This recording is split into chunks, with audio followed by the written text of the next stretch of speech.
a senior HR director, she's using analytics and technology to, either make her life easier or add kind of business value.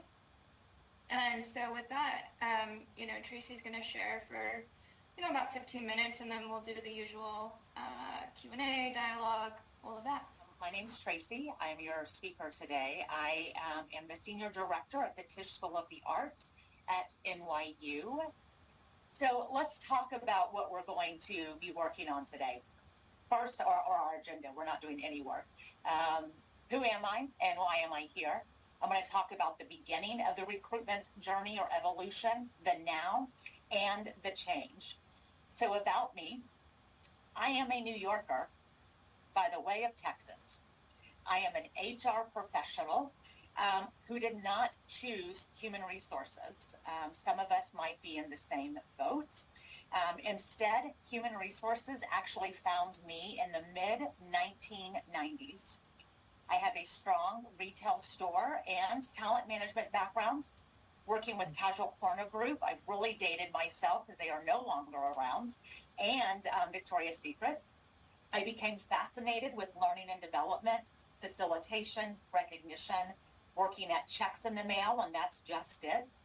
Your check is in the mail. That was our company. And Bloomingdale's. 7 years ago, I made a huge shift to academia, allowing me to lead many aspects of human resources. And during my 25-year career in human resources, I have to share with you my quote, a quote that I use. It's not my quote, it's Ralph Waldo Emerson, so I cannot claim this, but this is my favorite thing. If I'm having a bad day or I'm stuck, this is what I read. Nothing great was ever achieved without enthusiasm. This quote has challenged me for the past year as I was not feeling growth or inspired by HR anymore. Enter SPS and the Human Capital Analytics and Technology program. I am obsessed. I am tired, but I am obsessed. This program aligns with my own personal enthusiasm for data storytelling and living a deeper dive into understanding how humans just click in the workforce. Now, the reason why I'm here is to give you a brief overview of how I use data analytics in my recruitment strategy here at Tisch School of the Arts. And that before I even speak to data analytics, I want to talk about the recruitment evolution that I experienced since 1994. I promise it won't take long. I haven't had too many jobs. So here's my recruitment journey and my working timeline. You will actually see a gap between 2003 and 2009. That was my real estate stint. I was selling land in Texas. The experience actually plays in my human relations experience, but I will not bore you with the details, though they're fun. So starting from the very beginning, I did work at Casual Corner Group. I started as a sales associate while attending Texas Tech University. Go Red Raiders. Sorry to those Cowboys out there, Tim. Graduated in 1994 to pursue my public relations dream of working in a nonprofit organization. But Casual Corner offered me a job as a store manager, and my career trajectory changed forever. Recruitment, as you can see at Casual Corner, if you can remember these days, if you were in these days, were paper applications and retail recruiting. Retail recruiting was also known as pounding the pavement, or stealing people from competitors, just like we do today, right? We kind of take people from competitors. This is a little bit different. We actually went into their business, talked to them, got them into the fitting room with us. Hey, what are you enjoying about your job? Let me tell you about the benefits of Casual Corner. We don't do that. Well, I don't do that going into someone's business anymore, nor do I think it's probably allowed. As the district training manager, I got the bug for learning and development, facilitation, and employee growth and engagement. Therefore, I made a leap to Checks in the Mail as a sales trainer in 2001. I was hired to take a support call center and make it into a sales call center. Due to the financial security, our building was behind wired fencing, and just so you know, this has nothing to do with the topic, but checks in the mail was dubbed Chicks in Jail because it was a building behind wired fencing. It looked like a prison. So filling vacancies was definitely different for me. We didn't have someone walking in with a paper application. Instead, we had application-based appointments. Horrible. Call in, make an appointment, let someone in through the security gate, fill out the appointment, fill out the application, goodbye, we'll be in touch. That was it. But we also had job boards, and this is how we found our leadership. And then we also did HESL testing. Is anyone familiar with HESL testing? So HESL testing, we did it 2 parts. We did performance test, which is PF16, and an IQ test, which was, and I'm going to probably butcher this name, Wechsler Adult Intelligent Scale. So that is how our recruitment evolution was at Checks in the Mail. I then moved to New York for a 6-month self-proclaimed sabbatical in 2009. Kelly, I think you said you took a purposed vacation. I would like to steal those words, or a purposed time off. I did the same thing. I knew I was in trouble when I moved into New York. I was not going to leave.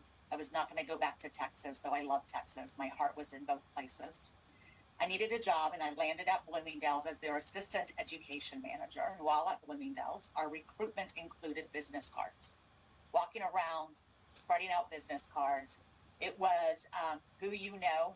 It was job links. And then at the very tail end, it was an intro to the application tracking system.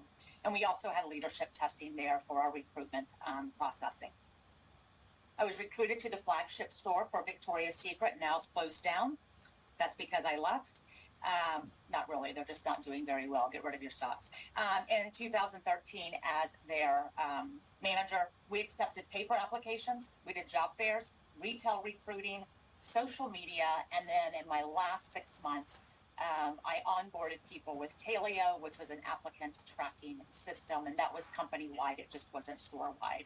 So that was really the first time that an applicant tracking system changed my mindset of like, oh, you can do recruiting differently, and I was totally against it. I was screaming. I was like, this is worthless. My program works. I left retail for good. And I also said goodbye to all clothing discounts when I moved to NYU. I came over as an associate director of human resources, and our recruitment has always been with the applicant tracking system, ISIMS. We also have referral incentives, and it's also who you know. I reference who you know as I am a who you know hire. I was in who you know hire for Bloomingdale's, for Victoria's Secret, and NYU. So the message today in our recruitment strategy will not include the who you know conversations with leadership, but I am telling you this is a great way to recruit for people. So that was just an insight into my recruitment journey or application sourcing evolution. With understanding of my back history, we can leap forward to the reason why I'm here today, and that is to talk about data analytics, and it's an invigorating topic, I promise. So let's go to the value of data analytics. It's very simple. It empowers HR leaders to make data-driven decisions. What I have here are just a few highlights. There are so much more analytics that can be used. These top 5 are the ones I use pretty much on a weekly basis, so I wanted to share these with you. The first one is keyword analysis, and you probably know this already, but I just want to go over it. So many applicant tracking systems can analyze keywords within resumes to match candidates to your vacancy. This is my go-to analysis for increasing productivity, not only for myself, but for my team. I love keyword analysis. Just to give you a background, so I work at an art school. If it is a art-based or a theatrical-based opening or vacancy, I might get 20 applicants. It's not so bad. But for my administrators, the department administrator, or a generalist, that jumps up to about 100 to 120 applicants. And then we have our exempt, our union employees, and my administrative aid employees, I get 300 applicants.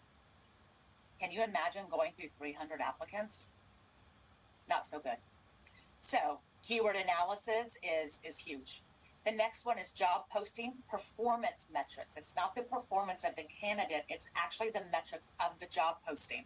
And I love this, and I have different insight on it, on how I use it differently than what other HR leaders do use it. This provides analytics on the performance of job postings. It can include the amount of time or the amount of views that the job posting has been seen. It gives you a number of the applicants, where the candidate is in the process of applying, and dispositioning them into different buckets. So if I'm hiring for an internal candidate, it automatically dispositions to an internal bucket. So I don't have to go through applicants of, is this internal to NYU or is this external? This actually assists me when recruiting for our exempt positions. As I said, I usually get close to 300 applicants. We do have to comply to a bargaining union contract by interviewing all internal candidates first. Having job performance metric assist with identifying who those candidates are, therefore increasing my productivity. Sourcing channels, again, this is great. This is how it provides analytics on candidate sourcing channels, such as social media, job boards, referrals. And you can, by using the social channels, you can see what is working for you by job. So for example, if I'm hiring a lighting designer, I know nothing about lighting, except if I need a light bulb out. But if I needed to hire a lighting designer, anybody that has applied through LinkedIn, I already put to the side. I've wasted too much time already knowing that our valued-based employees from a backstage management standpoint do not come from LinkedIn. Instead, I use the social boards, the job boards, or the outside advertisers, already then decreasing my pool close to 50%, therefore increasing my productivity time. And then we have reporting and dashboards. Now, I will say, as I said, I was a numbers enthusiast. Give me a pie chart, give me a graph chart, we can talk all day long. So reporting and dashboards features allow HR leaders to visualize key recruiting metrics and trends. In addition, it gives great insight on productivity of the hiring managers. Roadblocks can be identified, performance conversations can be given.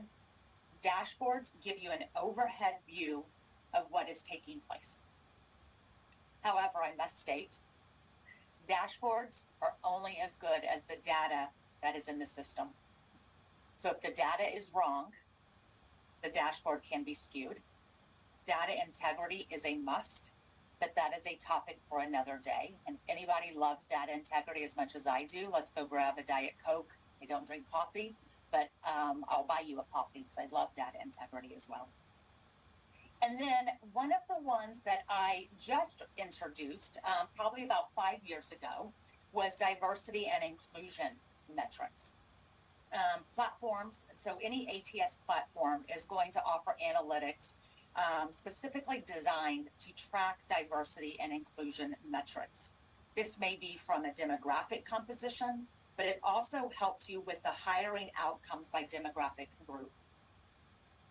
So that is the now, and with the understanding of just a sample of data analytic benefits, let's jump to the change. This is where you come in, the change, rethinking possibilities. Data analytics involves stepping out of your comfort zone and rethinking the possibilities in your recruitment strategy by leveraging data for candidate insights.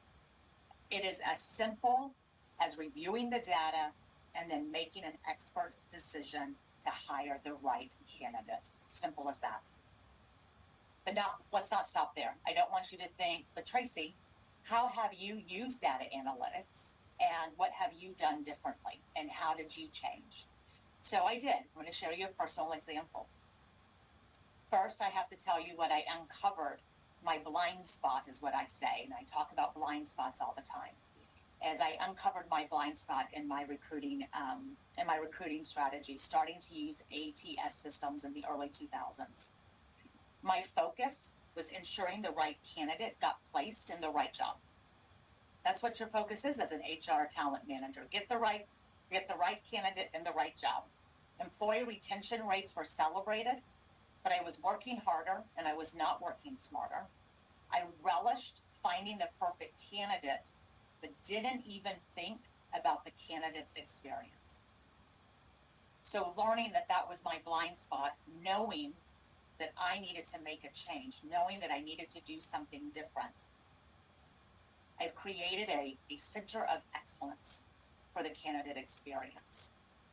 So let me go through that with you really quickly. So I monitor metrics on applicants through keyword analysis and job posting performance. I streamlined the interview strategy with less time spent on reviewing resumes and choosing better resumes for first round interviews. We have decreased the time of a vacancy. So I'll give you an example. When I started in 2007, no, I started here in 2016, we had 20 open positions. And it remained at 20 open positions. And some people are like, is that bad? Is that good? At the time, we had about 220 administrators and staff. I'm not talking about faculty. Over the years, we have now grown to 250 staff and administrators. And right now, I have 8 positions open. Anytime that I go over 10 positions, I get involved with my HR manager to see how we need to tackle this and what are we not doing, and are we getting out of the practice using the data analytics. I built an applicant bench with an improved candidate experience approach. We have built a bench of candidates that we feel belong to Tisch School of the Arts, and we remain in contact with them. We check in on them. Are they still looking? What are they looking for? If they told us that they were going to school, have they graduated? And we just have updated conversations, sometimes even reviewing resumes. Personally, I met my HR administrator in 2019. He interviewed for 3 different jobs here at Tisch School of the Arts. The first 2, he was second choice. The third one, he was the first choice. And I told him not to accept it. He wasn't being valued. I said, we will find you a job. And by 2022, he became my HR assistant, and he has been since promoted within a year's time to an HR administrator. I also improved communication with non-leading candidates, making sure that all candidates receive communication from us by utilizing all applicant tracking tools. The reason why that is important, I can see through analysis what candidates keep on applying to our school. And if we don't send a turn down notice, did we get repeat visitors? I am now seeing repeat visitors. And then we also have increased productivity and decreased vacancy time as well.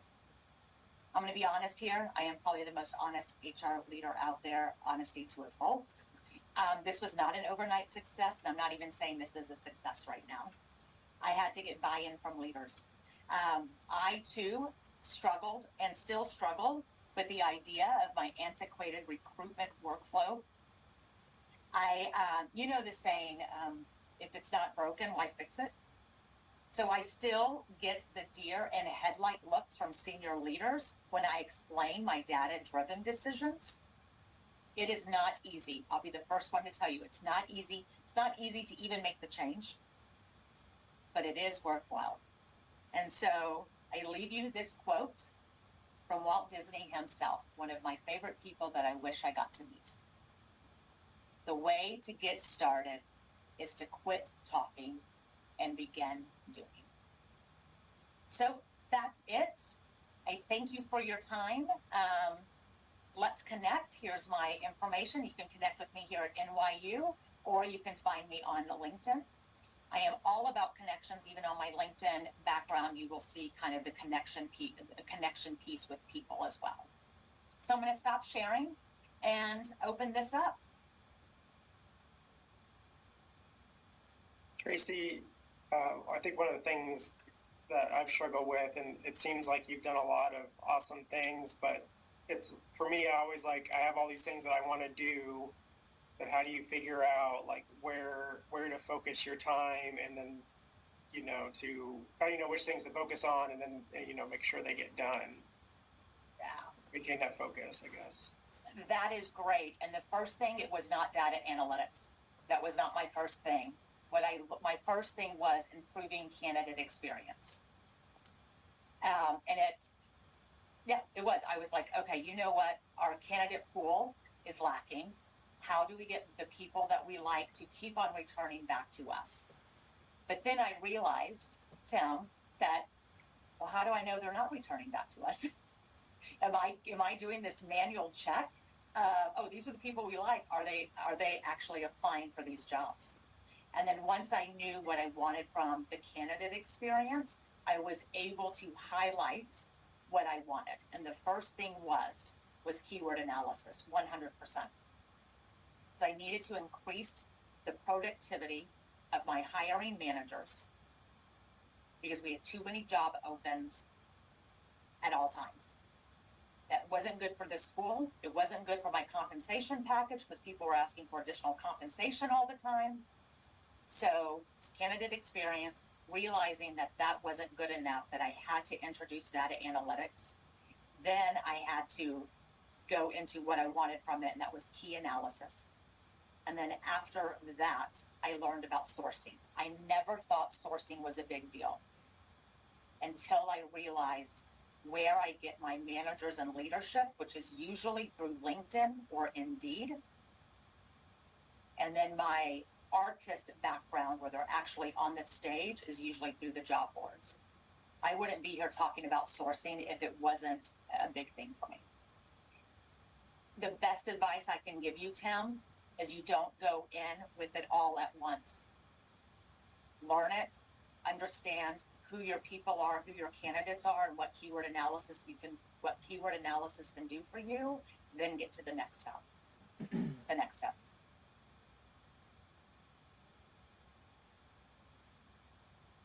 I love that you talked about stakeholder management. I think that's so important, and knowing the kind of NYU structure where it is very decentralized, it's that relationship building is essential. Can you talk a little bit about, how you kind of move from, because NYU loves a metric, right? But a metric is what's already done. So can you talk a little bit about how you partner with your stakeholders to operationalize some of the insights? Mm-hmm. So I'm not going to say anything negative here, but when I first came to NYU at Tisch, there weren't any metrics. I asked, what is the retention rate you're looking for? How many vacancies would you like? And I came from a background where if I didn't fill a manager position within 30 days, I got talked to. If it went 60 days, I got written up. If it was 90 days, I am not there. I've never been displaced, so that's a good thing. So I wasn't used to the very, I'm not going to say lazy or lackadaisical, just very comfortable, soft, it will work out when it works out. So the first thing I had to do is understand the position where I am. Higher academia is much different than retail, being that retail, you have to know your return on investment and you have to know your profit loss if you don't have the floor covered or your registers covered. But then moving into higher academia, what I mentioned earlier with Tim, if someone is out, if there is a vacancy and the hiring manager is not excited to fill that vacancy, then you're burning out other employees. Then you have other employees saying, yes, we're just going to throw them $3,000 to do this work. But during what time? And are they doing the job? Is $3,000 what they're really getting for this job?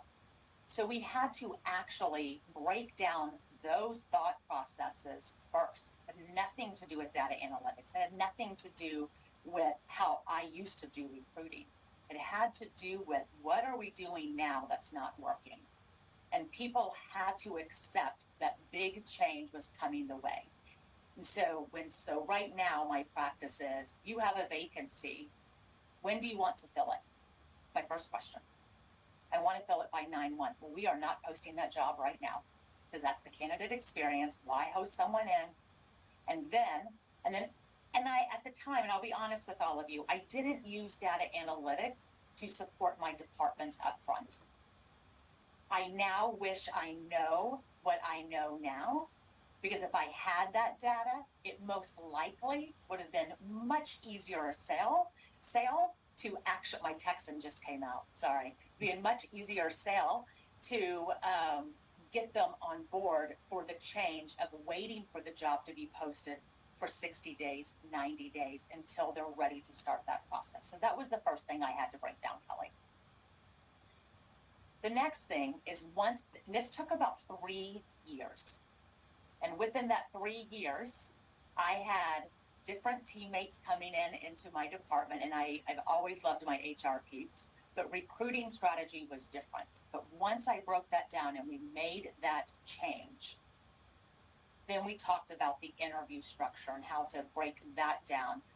That if you're interviewing 6 people and you have 2 leading candidates, don't hold on to them because you keep on getting applicants. You're going to have to make a decision. If you're not really wanting to, because you want to look at new candidates, then why are we still looking if you found your 2 leading candidates? And then I can look, and then this is where data analysis came in. This candidate has applied for 143 jobs. And let me just take an example of academic advisor. And all the jobs they have applied for, and we get this information, has not been academic advisors. It's been in IT. It's been in student services. It's been in management. So does this person really want an academic advising job? Or does this person just need a job? And so we were able to make some data-driven decisions on what candidates we should bring forward based off what they were applying for across all of NYU. Does that help, Kelly? It does. And I think you made you made several very good points, but I appreciate you also kind of identifying what the runway was for that, right? When you're talking about any org that has, a strong culture and a strong way of doing things, you can't change hearts and minds in the first day, month, week. And so acknowledging that it took you 3 years because of various factors, I think helps everybody understand that, these things have to be incremental. You have to be willing to iterate, right? You have to start by doing your due diligence and understanding what the culture is before you come in with, excuse the term, like piss and vinegar, and I'm going to turn everything upside down. So I love it. Thank you. I will tell you when I came in, I'm a strong HR leader. I'm true when I say I'm strong HR leaders. I know policy, but I actually am very, again, like I said in the very beginning, it's about human relations. But coming in and looking at that recruiting chart that we had of these 20 open positions almost made me throw up on myself. I was like, oh my gosh, what are you doing? How are you running? Not realizing that the people opposite of me were Grammy Award winners, Emmy Award winners. And I told this one Tony Award winner no. She blew up in my face. And I was like, what did I do? I had to realize, my boss actually reeled me in saying, you are dealing with the top people in their craft. And they're not used to the word no. So I learned what a soft no is, knowing that it's going to be no, but I'm going to give you a soft no right now, and we're just going to work on it. And I'm going to use words like, I've researched this, and though I hear you, this is how we're going to move forward. That was kind of difficult for me at the very beginning, working at NYU, but now all Tony Award winners and all those people, I'm good. And not all hiring managers have that, but they have their level of expertise. I've asked them to thank me on the stage, and they yet have not done that. It's coming. Yeah, it's coming. Any other questions or comments that y'all want to discuss? I had a question, Tracy. Thank you for the presentation. In the conversation earlier, you mentioned the highlights were reporting and dashboards. I was curious, is that something that was built in the tool that you use, part of the ATS, or is that something that you've developed? Oh, I wish I could develop. I am not that smart in the technology realm just yet, but it is in the applicant tracking system. Got it. And here's the thing with applicant tracking systems that I have found out, and I actually found this out through a different thing we use Workday here, is there's different levels, right? So you have the beginner level, or what I might call, you have your silver level, but then there's this rose gold level, and not all companies invest in the top level. So you really have to find out where you are in that program and what dashboards are. So before we didn't always have reporting, and now we do have the reporting structure, so we can pull information that we need to be pulled. My goal that I am working on with one of my departments called Interactive Telecommunications and with our IT technology group here is coming up with a shadow system to assist us with one of our other contracts, and it will have the dashboards. And I'm looking forward to that because that would be homegrown. Got it. Yeah, that's helpful because I don't work in recruitment, but I'm a business partner. So it'd be good to see some of the insights from the system. So thank you for letting me know that there's different tiers so I can maybe challenge them a little bit. Yes, yes, absolutely. Yeah. Traci, I had a question for you, really more Yes. along the lines of candidate experience. It's a logistical question. As part of that candidate experience, do you have a different posting that you use internally versus what actually, like a job description internally versus like a nice, pithy, engaging posting that goes to your external, whether it's, LinkedIn or whatever it is? I was curious, just from a logistics perspective, do you have that? We do, and it's basic. So I'll tell you what happens here is we use a system called iCIMS, and that is how we post the job. And then if you go into the detail section, it comes up with the description. This is what you see in the job posting. You have the ability to update that. So what we do is we don't always leave because job descriptions are dry.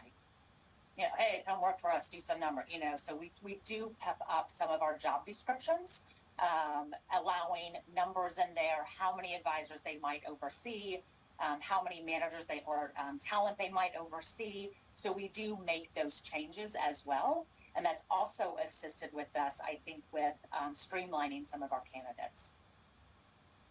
And then when we do outside advertising, the only thing that we follow, so we use things like backstage.com, playbill.com. We update them a little bit more that teases to the senses of a creative, artistic side. And we just make sure that we have the EEOC byline at the bottom. Thanks. Really appreciate your thoughts on that. You're welcome. Christy, where are you from in Texas, or where do your parents live? They are in Abilene. Oh, okay. Not the most beautiful part of Texas. I'm actually in Tulsa. I am in a suburb outside of Tulsa and worked for an energy company before I was laid off recently. It's the things that you're talking about in getting stakeholder buy-in are interesting because I think at my last employer, that was a big part of the conversation in getting them to understand to make decisions based on data and using dashboards and such instead of paper delivery of reporting or, well, this is what we've always done before. So it's a journey. The conversations are a journey. Being able to articulate a story and tie multiple data points together, meaning tying recruiting metrics and schools and advertising methodologies and then promotion rates and overtime and all those things together through some sort of consolidated reporting. They're not quite there yet, but getting there. And that was a whole new experience for them. But it really is about the conversation and being able to tell a story in order to help those executives and help those leaders be able to make data-driven decisions versus gut or, well, this is how we've done it for 10 years kind of thing. Yeah, it is difficult. It's still not a smooth ride for me. But Christy, one piece of advice: there's a Buc-ee's that's going to be built between, I think, Tulsa, Oklahoma, and Abilene. You might want to pick up some big coffee mugs for your parents. Oh, that's fantastic. just saying that. Hi, Olivia. I'm glad that you joined us. Olivia is part of our HCAT group. I don't know if she's on, but she's listening. There she is. Hi, Olivia. Nice to see you. Hi, so nice to see you. I got stuck in the library, so I have to stay on mute. Hey, no worries. It's just nice to see you. Does anybody else have any comments or questions? Traci, I was just wondering if you could share a little bit more about your Center of Excellence and how you had, I guess, qualified that was worth kind of putting together at a time when you weren't sure if it was going to work out and all of those things. So one thing that I didn't put in there is the goal that was given to me, the only goal that was given to me when I came here is that we don't want to be a siloed HR department, meaning everybody does everything. Well, that doesn't always work because then everybody is going to do the easy thing and no one's going to do the hard thing. So I derived the Centers of Excellence, and I only derived it in the past year. In fact, it'll be a year on March 1st. And so we actually have a Center of Excellence in operations. We have a Center of Excellence in candidate experience. So it's candidate experience, employee experience. And then we have a operations of excellence for our faculty and adjunct faculty. And then we have performance excellence. So the reason why I had to do that, again, my team was working so hard trying to communicate to everybody because we're supposed to do everything. And it didn't work that way. I was seeing people that were frustrated. Some of my area heads that we work with were receiving two different messages, though the end result was the same. The message was the same. It was just said in a different way. And I was like, we're emailing multiple people. So I did those Centers of Excellence, all four of those, to assist not only the candidates and the employees, but it was also to assist all of our deans and chairs here to know who should be their first point of contact. It doesn't always need to be me. It doesn't always need to be the associate dean of operations. We gave them their own line of resource saying, hey, you can contact Thatcher if you have a faculty question or an adjunct faculty question, because if not, you might not get an answer for 4 days. And then for operations excellence, that goes to my administrative assistant. And so anything that has happened operationally, I am holding them accountable for these Centers of Excellence. But at the same time, it's not defined by me. The only thing I defined was the Center of Excellence itself. How they want to perform in the Centers of Excellence, if they want to create policy, if they want to change a workflow that I introduce them to, I give them free rein. They still have to come by and get it approved, but I give them free rein. I let them do what they want to do. I look at, as far as the impact of the changes that they're looking at, for the year. What I have looked at, we, for our Center of Excellence for our candidate experience and employee experience, is we just opened the Martin Scorsese, well, we're going to open in the fall, but it's a year out, what I call year zero, is the Martin Scorsese virtual production building that's going into Brooklyn at Industry City. Brand new program, all new hires, and I had a new person in the role and about candidate experience. And what she was able to do using the data is reaching out to departments based off kind of reading, doing some manual work first. But because it's candidate experience and employee experience, we actually promoted 3 people with the employees to go in. And then we focused on who can we not get within, and then use of how we're going to get the people from the outside into the Martin Scorsese building. And it was a long haul, but it worked. And not only did it work, where they're doing a fantastic job, and these people feel so grateful for being promoted. Yeah. And they're doing the same job That's the thing. It's just because they're in the Martin Scorsese building. So the Centers of Excellence was just an idea. I mean, just reading about Centers of Excellence, but it wasn't just one area. We are all Centers of Excellence in my whole team. Awesome. Thanks. You're welcome. I know Tim dropped you one in the chat. Oh. Maybe quick comments and Okay. you guys can connect offline maybe. Yes, please, Tim. 100%. I am trying to get my technology team on board. Yes. Thank you all. Yep. I would say, sorry, it's just funny because, I feel like in my roles, I'm always the one trying to get the HR people on board with the tech stuff. But like I said, I would love to work with an HR person like you that's like really driving that. Yeah. So would love to chat sometime about, strategies or ideas on how I can perhaps make that influence in my own organization. Yeah. Would love to have a chat. Yeah. Everybody else, I'm going to connect with you. I wrote your names down, so I'm going to connect with you on LinkedIn. John, Tim, Kelly, and Melissa were already there. So I'm going to connect with the rest of you. Thank you for your time, and thanks again, Melissa. And John, always, we talked at the beginning, thanks for encouraging words about the program. Appreciate it.